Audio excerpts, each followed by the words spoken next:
What I remember about that morning in New York City, we were in the midst of an election as to who was going to be the new mayor of New York. And the leading candidate was one of my best friends. And he was picking me up at 9 o'clock that morning that we would go vote together.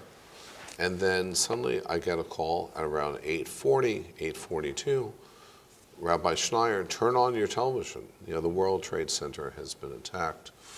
And it was a very, very painful day. It was a very shocking day. No one had ever made that kind of attack on the shores of the United States. And that comes back to our whole discussion we had about religion, because those crimes were perpetrated in the name of religion. And that's when religion can be a very, very dangerous force.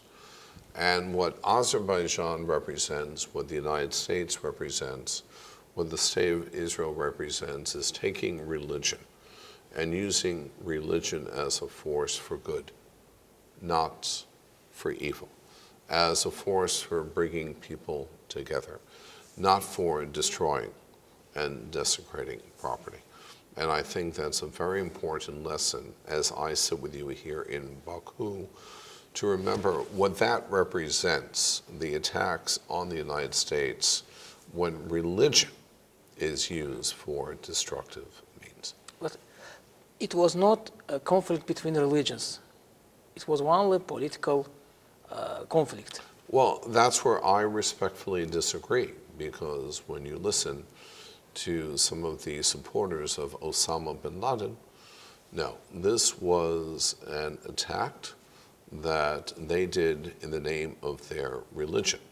Now, understand that Islam is a peace-loving religion.